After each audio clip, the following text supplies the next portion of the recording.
NEET मामले में बड़े अपडेट के साथ बुलेटिन का आगाज करेंगे। नीट मामले में सुप्रीम कोर्ट का एक बड़ा फैसला आ चुका है। काउंसलिंग पर रोक से सुप्रीम कोर्ट का इनकार है। ग्रेस अंक पाने वाले फिर देंगे परीक्षा, ये एक बड़ा अपडेट। 1563 ऐसे छात्र हैं जिनको ग्रेस मार्क दिए गए हैं। 23 जून को 1563 छात्रों की दोबारा से परीक्षा होगी। यही मांग इन स्टूडेंट्स की तरफ से की जा रही थी, जिनको पूरी उम्मीद कि वो बेहतर अंक ला सकते हैं, लेकिन ग्रेस मार्क्स की वजह से जिन लोगों को ग्रेस मार्क्स मिले हैं उन्होंने बेहतर अंक पाए हैं और इसी को लेकर सुप्रीम कोर्ट में ये मामला, इस पर भी याचिका दाखिल की गई थी। अब लीजिए, ये जो फैसला है सुप्रीम कोर्ट की तरफ से उन छात्रों के हक में आ गया है। काउंसलिंग पर फिलहाल सुप्रीम कोर्ट ने रोक से इनकार कर दिया है, लेकिन ग्रेस मार्क्स पाने वाले जो छात्र हैं उनको दोबारा परीक्षा देनी होगी। 1563 ऐसे छात्र हैं जिनको ग्रेस मार्क्स दिए गए थे। 23 जून को अब 1563 छात्रों को दोबारा परीक्षा देनी होगी। बड़ी खबर आपको बता रहे हैं, नीट परीक्षा मामले में लगातार धांधली का और बड़े घपले का जो आरोप लगाया जा रहा था, उस पर सुप्रीम कोर्ट में 3 याचिकाएं दाखिल की गई थी। सुप्रीम कोर्ट में हर एक याचिका पर सुनवाई करते हुए आज जो ये फैसला आया है, काउंसलिंग पर रोक से सुप्रीम कोर्ट ने इनकार कर दिया है, लेकिन ग्रेस मार्क्स पाने वाले अब फिर से परीक्षा देंगे, जिसके लिए तारीख भी बता दी गई है। 23 जून को 1563 ग्रेस मार्क्स पाने वाले छात्रों को दोबारा से परीक्षा देनी होगी। बड़ी अपडेट आपको दे रहे हैं नीट परीक्षा से जुड़ी हुई। सुशील हमारे सहयोगी और जानकारी के साथ जुड़ गए हैं फोन लाइन पर। सुशील, ये एक बड़ा अपडेट इस मामले पर। सुप्रीम कोर्ट ने हालांकि काउंसलिंग पर रोक से तो इनकार कर दिया है, लेकिन ग्रेस मार्क्स पाने वालों को अब दोबारा एग्जाम देना होगा। तारीख भी बता दी गई है। विस्तार से बताइए, सुप्रीम कोर्ट में आज क्या हुआ? सुप्रीम कोर्ट में 3 याचिकाएं दाखिल की गई थी और उन तीनों याचिकाओं में ये मांग की गई थी कि जो पेपर लीक हुआ है उस पेपर लीक में परीक्षा को रद्द किया जाए, काउंसलिंग पर रोक लगाई जाए और एक एसआईटी का गठन किया जाए जो इस पूरे मामले की जांच करे। लेकिन इसी बीच सुप्रीम कोर्ट में एनटीए की तरफ से जवाब दाखिल करते हुए ये बताया गया है कि एनटीए की समिति ने बच्चों के डर को दूर करने के लिए एक बड़ा फैसला लिया है, जिसमें पहला फैसला उनकी तरफ से कहा गया है कि जो 1563 छात्र हैं जिन्हें ग्रेस मार्किंग मिली थी, उनके स्कोर कार्ड को रद्द किया जाएगा और दोबारा इस पूरे मामले में परीक्षा कराई जाएगी। परीक्षा कराने की जो तिथि है वो 23 जून है और 30 जून तक इस पूरे परीक्षा का परिणाम आएगा। हालांकि सुप्रीम कोर्ट में एनटीए की तरफ से कहा गया है कि जो आरोप लगाए जा रहे हैं उन आरोपों की जांच को लेकर एक कमेटी बनाई गई है जो इस पूरे मामले की जांच कर रही है। हालांकि काउंसलिंग पर भी रोक लगाने की मांग वकीलों के द्वारा उठाया गया, लेकिन सुप्रीम कोर्ट ने कहा कि हमारे सामने पहला बड़ा मुद्दा ग्रेस मार्क का है, जिस पर पूरे मामले में हम सुनवाई को लेकर आगे बढ़ेंगे। काउंसलिंग पर फिलहाल अभी हम रोक नहीं लगाएंगे। तो जो 2 बड़ी खबरें हैं वो यही है कंचन की 1563 बच्चों के स्कोर कार्ड ग्रेस मार्किंग के आधार पर रद्द कर दिए गए हैं। ठीक है, तो ये जो फैसला सुप्रीम कोर्ट का आया है ये छात्रों के हक में आया है। एक फटाफट से अपडेट दे दीजिए सुशील पांडे, जो जंतर मंतर पर आज धरने पर नीट परीक्षा के जो अभ्यर्थी बैठे हुए हैं, उनके अभिभावक बैठे हुए हैं, जब सुप्रीम कोर्ट की तरफ से फैसला आया है वो क्या रिएक्ट कर रहे हैं इसके ऊपर? क्या होगा ये तो फिलहाल जंतर मंतर पर बैठे अभिभावक बताएंगे। मैं चूंकि सुप्रीम कोर्ट में हूं तो मुझे ज्यादा जानकारी नहीं है, लेकिन निश्चित रूप से देखिए ये अपने आप में एक बड़ा फैसला है, क्योंकि तमाम छात्रों को ग्रेस मार्क को लेकर ही ये जानकारी मिलनी थी कि ग्रेस मार्क में बहुत ज्यादा बदलाव हुए हैं और ग्रेस मार्किंग की वजह से छात्रों के हितों से छेड़छाड़ की गई है। तो अब जिन छात्रों को ग्रेस मार्क मिला है उनकी पूरे स्कोर कार्ड को रद्द किया जाएगा और अगर जो छात्र इस परीक्षा में शामिल नहीं होते हैं वो पुराने स्कोर कार्ड पर ही एंटरटेन किए जाएंगे और ऐसे में नए स्कोर कार्ड ग्रेस मार्क के आधार पर तय किए जाएंगे, जिसका परीक्षा परिणाम 30 जून को आएगा। तो निश्चित रूप से अभिभावकों को कहीं ना कहीं एक राहत जरूर मिली, क्योंकि जिस तरह के मेरे सहयोगी सुशील पांडे तो देखिए सुप्रीम कोर्ट से इस समय जानकारी हमें दे रहे हैं, लेकिन जाहिर तौर पर ये जो फैसला आया है सुशील पांडे, ये छात्रों के हक का फैसला आया है। जंतर मंतर पर ही नहीं बल्कि देश भर में हमने देखा कि नीट परीक्षा के इस मामले में धांधलेबाजी का आरोप लगाया, सरकार को विपक्ष ने घेरा। सुप्रीम कोर्ट में 3 याचिकाएं दी गई। याचिकाओं पर सुनवाई करते हुए जो फैसला आया है उस पर हम देख रहे हैं कि अब छात्रों के हक में यह फैसला आया है। लेकिन एनटीए जो लगातार स्टूडेंट्स के सवालों के जवाब दे रहा है, प्रेस रिलीज भी उनकी तरफ से की गई थी, उनका आज क्या रोल रहा सुप्रीम कोर्ट में? चूंकि आप इस समय सुप्रीम कोर्ट के बाहर से हमें जानकारी दे रहे हैं तो आप बेहतर बता सकते हैं कि यहां पर हक और दूसरी तरफ से मतलब एनटीए ने अपना पक्ष कैसे सुप्रीम कोर्ट में रखा है।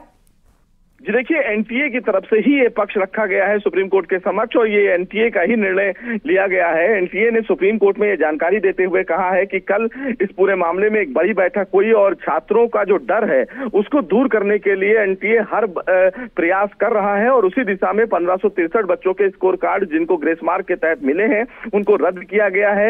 एनटीए की तरफ से कोर्ट में यह भी जानकारी दी गई है कि एक कमेटी बनाई गई है जो इस दिशा में जांच कर रही है। चूंकि सुप्रीम कोर्ट के समक्ष 2 मामले पेंडिंग हैं जिसमें पेपर लीक का मामला है और जिन सेंटर पे बच्चों ने टॉप किया है उन पूरे मामले की जांच एसआईटी से कराई जाए। हालांकि सुप्रीम कोर्ट ने इन दोनों मामलों में एनटीए को नोटिस जारी किया है जिस पर जवाब मांगा गया है। 8 जुलाई को उन दोनों याचिकाओं पर सुप्रीम कोर्ट में सुनवाई होने वाली है, लेकिन एनटीए की तरफ से सुप्रीम कोर्ट में यह जानकारी दी गई है और ये कहा गया है कि एनटीए भी बच्चों के भविष्य को लेकर बिल्कुल चिंतित है और इसीलिए बच्चों के भविष्य के लिए हर वो प्रयास करने के लिए एनटीए तैयार है और उसी दिशा में ये उठाया गया बड़ा कदम है। मतलब एनटीए बैकफुट पर आया है एक तरह से देखा जाए तो सुशील पांडे।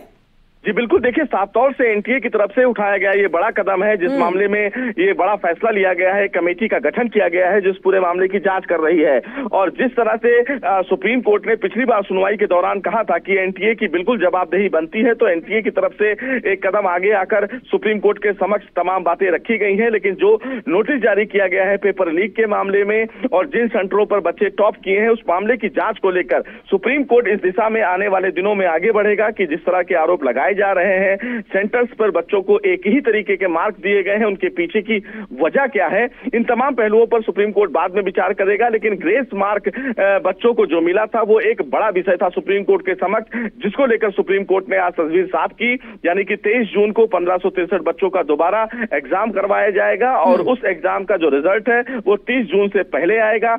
ये फिलहाल उन बच्चों के लिए है जिनके ग्रेस मार्क मिले थे, अब उनके स्कोर कार्ड को रद्द कर दिया जाएगा। और बाकी में इस बात को और भी ऐसे समझ सकते हैं हम कि जिस तरह से विपक्ष या सरकार को घेर रहा था सुशील, इसको इस एंगल से भी देख सकते हैं कि इस पर जो फैसला आया है सुप्रीम कोर्ट की तरफ से, जो आज सुनवाई हुई है उसमें छात्रों के हक में ये फैसला सुनाया गया है, तो विपक्ष का भी कहीं ना कहीं दबाव रहा है क्योंकि विपक्ष का भी यहां पर छात्रों को समर्थन मिल रहा था। क्या एक वजह यह भी हो सकती है कि छात्रों के हक में फैसला आया और एनटीए को बैकफुट पर आना पड़ गया?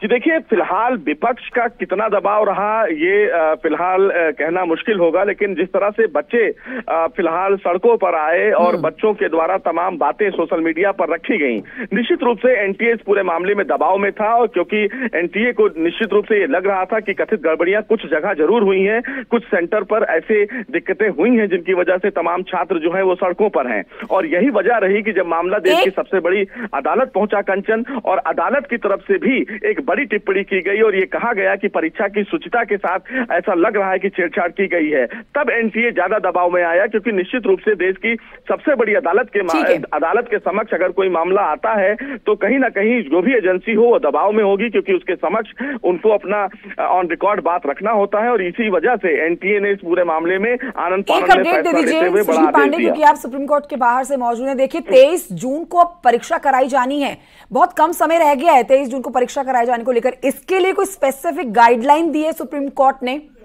जी देखिए, सुप्रीम कोर्ट का ये विषय नहीं है कि वो गाइडलाइन बनाना एनटीए का ये फिलहाल अपना काम होता है। एनटीए इस दिशा में आगे बढ़ेगी।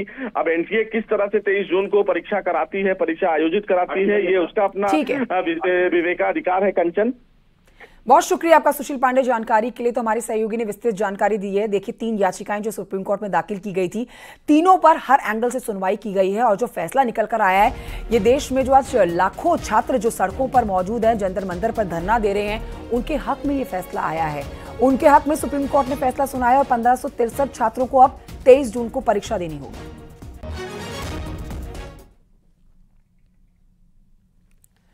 और आइए आगे बढ़ते हैं, कुछ और खबरें आप तक पहुंचाते हैं। गाजियाबाद से आज बड़ी खबर आई जहां पर 3 मंजिला मकान में आग लग गई, 5 लोगों की जलकर मौत हो गई। इस मामले में पति पत्नी और बेटी समेत 5 लोग जिंदा जलकर जान गंवा चुके हैं। 2 लोग गंभीर रूप से घायल हुए हैं, इलाज अस्पताल में इनका जारी है। मरने वालों में पुरुष हैं, 2 महिलाएं हैं, 2 बच्चे हैं। थाना लोनी बॉर्डर के इलाके में घटना घटी है, तस्वीरें भी आपको दिखा रहे हैं। शॉर्ट सर्किट के चलते घर में आग लगी, घर में खड़ी हुई कार भी इसकी चपेट में आ गई। मकान के साथ साथ घर परिवार के लोग और ये गाड़ी जलकर नष्ट हो चुके हैं।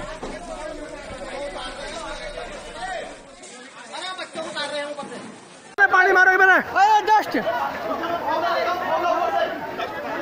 व्यक्ति के घर पे आग लगी है और कुछ लोग फंसे हुए हैं। इसी सूचना पे थानाध्यक्ष एवं फायर सर्विस तत्काल मौके पर पहुंचे। वहां पे एक महिला और एक बच्चे को घायल अवस्था में हॉस्पिटल में भर्ती कराया गया है, क्योंकि वो फायर जो है पहला और दूसरे मंजिल में था, नीचे से फायर हुआ था। ऊपर के लोग वहाँ पे पहले और दूसरे मंजिल में ट्रैप हो गए थे। उसमें से 5 लोगों को बरामद किया गया है, जो कि उस फायर एक्सीडेंट में उनकी कैजुअल्टी हुई है। उसमें बच्चे भी हैं, उसके बुजुर्ग भी हैं और बड़े भी हैं। तो देखिए, यूपी के कई शहरों में आग लगने की घटनाएं लगातार सामने आ रही हैं। आपके टीवी स्क्रीन पर हम कुछ तस्वीरें दिखाते हैं जिनसे आप इन खबरों को और विस्तार से समझ सकते हैं। गाजियाबाद, झांसी, सिद्धार्थनगर, अमरोहा, आगरा, ये वो 5 जगह हैं उत्तर प्रदेश की जहां पर लगातार आग की खबरें सामने आ रही हैं। गाजियाबाद की खबर आपको हमने अभी दिखाई, जहां पर एक ही परिवार के 5 लोगों की जलकर मौत हो गई है। मरने वालों में एक पुरुष, 2 महिला, 2 बच्चे, भरा पूरा परिवार। ना सिर्फ घर परिवार के लोग, घर की गाड़ी जलकर नष्ट हुए, आसपास के लोग सकते में आ गए। सिद्धार्थनगर से दूसरी खबर आई, जहां पर आग की घटना से भारी नुकसान हुआ है। झांसी के मठ गांव में खेत में आग लग गई। ग्रामीणों ने कड़ी मशक्कत के बाद आग पर काबू पाया। सिद्धार्थनगर में हीट वेव के कारण कबाड़ के लदे हुए ट्रक में आग लगी है। सारा सामान जलकर राख हो गया। आगरा में तो आप देखिए, चलती कार आग का गोला बन जाती है। कार सवार लोगों ने कूदकर अपनी जान बचाई है। 3 लोग कार में सवार थे, जिन्होंने समय रहते कार से छलांग लगाई और उनकी जान बच गई। अमरोहा में कॉटन कारखाने में भीषण आग लगी। हड़कंप मच गया। पूरे इलाके में लाखों का नुकसान हुआ है। शॉर्ट सर्किट भी यहां पर वजह बताई जा रही है आग लगने की।